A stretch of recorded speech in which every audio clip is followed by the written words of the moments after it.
8 August 2024ची रात्र कोल्हापूरच्या कला आणि क्रीडा विश्वासाठी काळ रात्रच बनून आली होती. राजर्षी शाहू खासबाग मैदानाच्या बाजूनं लागलेल्या आगीनं बघता बघता केशवराव भोसले नाट्यगृह कवेत घेतलं. राजर्षी शाहूंच्या कला आणि क्रीडा प्रेमातून साकारलेल्या खासबाग मैदानाचं व्यासपीठ आणि केशवराव भोसले नाट्यगृह जळताना पाहून कला आणि क्रीडाप्रेमींना अश्रू अनावर झाले होते. त्यांच्या भावना तीव्र होत्या. कला आणि क्रीडा क्षेत्राचे हे दोन वारसे पुन्हा जसेच्या तसे उभे राहावेत हीच प्रत्येक कोल्हापूरकरांची भावना आहे. पण दुर्दैवानं काही लोक कोल्हापूरकरांच्या या भावनांशीच खेळतायत असं दिसून येते. राजर्षी शाहू खासबाग मैदान आणि केशवराव भोसले नाट्यगृहाच्या पुनर्बांधणीच्या कामाबद्दल वाद निर्माण होणं हेच कोल्हापूरचं दुर्दैव आहे. नुकतंच कोल्हापूर उत्तरचे आमदार राजेश क्षीरसागर यांचा एका व्यक्तीबरोबर आर्थिक देवाणघेवाणीबद्दलच्या चर्चेचा व्हिडिओ व्हायरल झाला. त्यामध्ये गोदरेज कंपनीचा उल्लेख आहे. या कंपनीचा केशवराव भोसले नाट्यगृहाच्या कामाशी संबंध असल्यामुळं केशवराव भोसले नाट्यगृहाच्या पुनर्बांधणीचं काम पुन्हा एकदा चर्चेत आलंय. व्हायरल व्हिडिओतील चर्चेप्रमाणे केशवराव भोसले नाट्यगृहाच्या कामात लाचखोरी झाली असेल तर त्यासारखं वाईट दुसरं काही नसेल. या व्हायरल व्हिडिओमुळं रंगकर्मींमध्ये अस्वस्थता आहे. सोमवारी खासदार शाहू महाराज छत्रपतींनी घेतलेल्या आढावा बैठकीवेळी रंगकर्मींनी नाट्यगृहाच्या कामातील तांत्रिक त्रुटी निदर्शनाला आणून दिल्यावर नाट्यगृहाच्या कामाशी संबंधित तांत्रिक व्यक्ती निरुत्तर झाल्या. नाट्यगृहाच्या कामात काळाबाजार झाला असेल तर काळा बाजार करणाऱ्यांची गाढवावरून धिंड काढू असा इशारा रंगकर्मींनी दिलाय. की गेले 2-3 दिवस झालं कोल्हापूरमध्ये एक व्हिडिओ क्लिप व्हायरल होते आणि त्या संदर्भात बऱ्याच संभ्रम होणाऱ्या बातम्या केशवरावच्या संदर्भातील यायला लागलेल्या आहेत. काल काँग्रेस कमिटीमध्ये एक बैठक झाली आणि तिथं केशवरावचा उल्लेख झाला.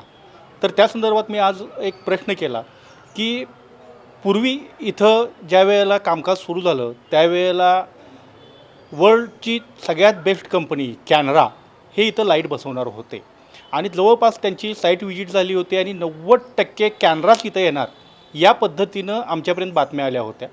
पण मध्येच शेनाय नावाची कंपनी लाईट घेऊन इथं आले आणि त्यांनी कामही चालू केलं. तर हे का झालं, म्हणजे त्या व्हिडिओ क्लिपशी त्याचा काही संबंध आहे की काय, असा प्रश्न आमच्या रंगकर्मींच्यामध्ये उपस्थित झालेला आहे.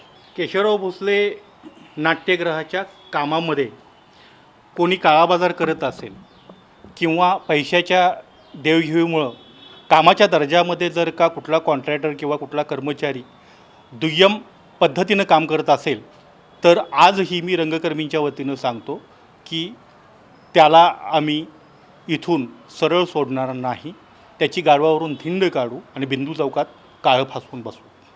केशवराव भोसले नाट्यगृहाचं काम अंतिम टप्प्यात आलं असताना त्यामध्ये काही गंभीर त्रुटी असल्याचं निदर्शनाला येत असतानाच राजर्षी शाहू खासबाग मैदानाच्या व्यासपीठाच्या उभारणीत सुद्धा अक्षम्य चूक झाल्याचा दावा कोल्हापूर शहर जिल्हा नागरी कृती समितीचे अशोकराव पवार यांनी केला आहे. त्यांनी सध्या उभारण्यात येत असलेल्या व्यासपीठाची रचना शाहूकालीन रचनेला साजेशी नाही असं सांगत ही रचना एखाद्या स्मशान शेडसारखी आहे अशा शब्दात संताप व्यक्त केला आहे. आपण आत्ता शाहू मैदानामध्ये जे उभे आहोत, माझ्या मागच्या बाजूला जे एक शेड दिसायला लागलेलं आहे हे शाहू खासबाग मैदानाचं व्यासपीठ दिसत नाही आहे. त्याचा शेप बघा, याच्यापेक्षा सुंदर एखाद्या ग्रामीण भागातल्या मडीगेटाचं शेडसुद्धा असू शकतं आणि याला मान्यता आमच्या महापालिकेनं दिलेली आहे. हेरिटेज समितीनं याला मान्यता दिलेली नाही म्हणण्यापेक्षा त्याला परवानगीच दिलेली नाही. आणि महत्त्वाचं म्हणजे या ज्या व्यासपीठ आहे या व्यासपीठाला जे आता मागं लोखंडी जे काय आता अँगल म्हणतो मी त्याला दिसतात, त्या ठिकाणी शाहूकालीन इंग्लंड मेड पोलादी गर्डल होते. त्याला काहीही झालेलं नसताना ते गर्डल काढून ह्या महापालिकेच्या अधिकाऱ्याने आणि कॉन्ट्रॅक्टरनानी संगनमताने विकलेले आहेत असा एक कुस्तीगीर म्हणून आमचा आरोप आहे.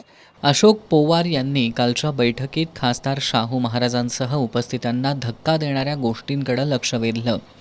राजर्षी शाहू महाराजांनी खासबाग मैदानाच्या व्यासपीठासाठी परदेशातून आणलेले गर्डर्स आगीनंतरसुद्धा सुस्थितीत होते. पण सध्या ते गर्डर्स गायब असल्याचं पोवार यांनी सांगताच बैठकीला उपस्थित सगळेच अवाक झाले. पण अशोक पोवार यांनी या गर्डर्सबाबत महापालिका प्रशासनाला वारंवार सूचना करून त्यांचं जतन करण्याची मागणी केली होती. पण महापालिका प्रशासनानं हे गर्डर्स चक्क भंगारात विकल्याची धक्कादायक माहिती समोर येतेय. इतिहास अभ्यासक इंद्रजित सावंत यांनी हा प्रकार संतापजनक असल्याचं सांगितलंय. पण 1915ला ज्यावेळेला हे नाट्यगृह बांधलं गेलं आणि त्यानंतर लगेचच ओपन एअर एरेनासुद्धा बांधला होता, खासबाग कुस्ती मैदान. त्याच्यासाठी लंडनवरून, विदेशातून, युरोपमधून लोखंडी गर्डर्स आणलेले होते. ते गर्डर्स हे इथनं गायब झालेले आहेत. महानगरपालिकेच्या अधिकाऱ्यांचं म्हणणं असं आहे की त्याचं टेंडर काढून ते दिलेले आहेत. खरं तर त्याचं स्ट्रक्चरल ऑडिट झालं आहे का नाही, काही लोक सांगतात की झालेलं होतं. पण एवढे चांगले गर्डर्स, कारण त्याचे शूटिंग्ज त्यावेळेचे जळल्यानंतरचे शूटिंग्ज आणि फोटोदा उपलब्ध आहेत की खूप चांगल्या अवस्थेत त्या काही गोष्टी होत्या. त्या सगळ्याच्या सगळ्या या विकल्या गेल्यात. म्हणजे एक प्रकारे राजर्षी शाहू महाराज यांचा स्पर्श झालेल्या गोष्टी ज्या आज तुम्ही रिनोव्हेशनमध्ये वापरू शकत होता किंवा दुसरीकडे वापरू शकत होता एक वारसा म्हणून, त्या विकल्या गेल्या टेंडर काढून. याच्यासारखी दुर्दैवी गोष्ट कुठली नाही. तुम्ही आणि एवढा महत्त्वाचा वारसा, जवळजवळ 125 वर्ष होऊन गेलेले, ते बाहेरनं मागवलेले एक ऐतिहासिक वास्तू की ज्याच्यामध्ये एक भावनिक मूल्यसुद्धा आहे, अशा वास्तू, मजबूत वास्तू लगेचच तत्परतेनं टेंडर काढून विकल्या गेल्या. ह्या मोठा शाहू महाराजांचा एक अपमान महानगरपालिकेतल्या लोकांनी केलेला आहे आणि याच्यावर तातडीनं कारवाई झाली पाहिजे. कोल्हापुरातील लोकप्रतिनिधी आणि अधिकारी उठता बसता राजर्षी शाहू महाराजांचं नाव घेतात. पण त्यांचा वारसा जपण्याचं काम त्यांना करता येत नसेल तर याच्यासारखं दुर्दैव काहीच नाही. कालच्या बैठकीत समोर आलेली आणखी एक माहिती म्हणजे केशवराव भोसले नाट्यगृह आणि खासबाग मैदानाचं वारसा म्हणून असलेल्या महत्त्वाबद्दल महापालिका प्रशासनाला काहीच गांभीर्य नसणं. कोल्हापूर हेरिटेज कमिटीच्या अमरजा निंबाळकर यांनी नाट्यगृह आणि कुस्ती मैदानाच्या पुनर्बांधणीच्या कामात हेरिटेज कमिटीचा सल्लाच घेतला नसल्याचं धक्कादायक वास्तव मांडल्यानं या वास्तूच्या वारशांबद्दल महापालिका प्रशासन किती गंभीर आहे हे स्पष्ट होतं. ही तमाम फक्त कोल्हापुरातल्या नाही तर राज्यभरातल्या, देशभरातल्या लोकांच्या भावना निगडीत होत्या.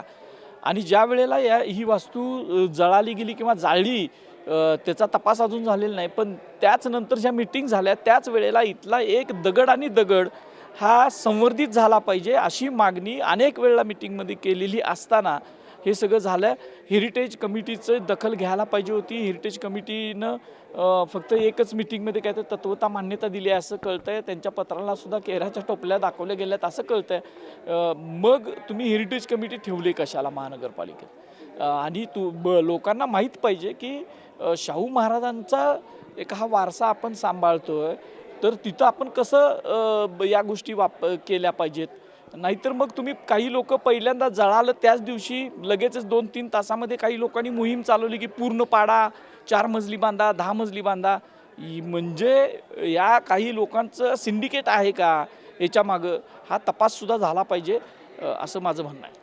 हेरिटेज कमिटीची कोणतीही मान्यता न घेता ठेकेदार आणि अधिकाऱ्यांनी संगनमतानं घातलेला हा दरोडा असल्याचा गंभीर आरोप करून महापालिकेला हा वारसा जपणं जमत नसेल तर आम्ही कोल्हापूरची जनता लोकवर्गणीतून हे कोल्हापूरचं वैभव उभारू असा इशारा अशोक पोवार यांनी दिला आहे. आणि नुसता आरोप नाही तर त्याचे पुरावेसुद्धा आज मी या ठिकाणी आणलेले आहेत. त्या गर्डल कसे होते, कशा पद्धतीचे होते, त्याचे फोटो वगैरे हे सगळं आमच्याकडं आहे. आणि याबाबत आम्ही काय आत्ता यांना जागं केलेलं नाही. ज्या वेळेला हे गर्डल काढले गेले, सर्वसाधारण 1 वर्ष होत आलं, त्यावेळासुद्धा आम्ही लेखी कळवलेलं आहे की हे तुम्ही बदलू नका. महापौर साहेबांना 4-5 पत्र दिली, त्यांनीही दाद दिली नाही. हेरिटेज कमिटी इकडं आली नाही. मंजुलक्ष्मी आयुक्त होत्या, त्यांनीसुद्धा याकडे दाद दिलेली नाही. या ठिकाणी कुस्तीगिरांच्या म्हणण्यापेक्षा कोल्हापुरांच्या भावना जोडलेल्या गेलेल्या आहेत. ज्या गोष्टीला काहीच झालेलं नाही त्या विनाकारण निव्वळ कमिशन हाणायचं, पैसे खायचं म्हणून संगनमतानं या ठिकाणी कॉन्ट्रॅक्टर असतील, महापालिकेच्या अधिकाऱ्यांनी हा दरोडा घातलेला आहे. आणि त्याला गोंडस नाव दिलं जातं की इन्शुरन्स. इन्शुरन्स जरी असला तर मग केशवराव भोसले तळातनं उतरायला पाहिजे होतं. ते म्हणतात की ते इन्शुरन्सला द्यायचं होतं म्हणून काढलं. अरे मग सगळ्याच इन्शुरन्स उतरला आहे, थिएटरच काही इन्शुरन्सला स्क्रॅपमध्ये घाला ना. ज्या वस्तूची किंमत आहे त्या वस्तू त्या ठिकाणी यांनी हलवलेल्या आहेत. म्हणून आता मी शाहू महाराजांच्या समोर पोट तिडकीनं बोललो, पुराव्यानिशी बोललो. त्यांना त्यामध्ये काही बोलता आलं नाही अधिकाऱ्यांना. आणि आत्तासुद्धा आम्ही सूचना केलेल्या आहे, तातडीनं हे जे माझ्या मागं मशान शेड उभा करायचं चाललेलं आहे ते थांबवा. आणि आमच्या शाहू महाराजांनी जे आता पूर्वीचं होतं त्या पद्धतीचं तुम्ही उभा करा. जे गर्डल कुणाला विकल्यात ते परत आणा. तुम्हाला जर जमणार नसेल तर कोल्हापूरची जनता म्हणून आम्ही लोकवर्गणीतनं हे शाहू मैदानाचं वैभव उभा करू शकतो आणि करून दाखवतो. कोल्हापूरच्या कला आणि क्रीडा क्षेत्रासाठी अभिमानास्पद आणि जिव्हाळ्याची वारसास्थळं असलेलं नाट्यगृह आणि कुस्ती मैदानाच्या कामात शेण खाण्याची बुद्धी होतेच कशी, हा खरा प्रश्न आहे. कालच्या बैठकीतून शाहूकालीन वस्तू विकण्याचं धाडस होतं. केशवराव भोसले नाट्यगृहाच्या आणि मैदानाच्या व्यासपीठाच्या कामात अनेक तांत्रिक त्रुटी असणं या सामान्य कोल्हापूरकरांना संताप आणणाऱ्या गोष्टी समोर आल्या.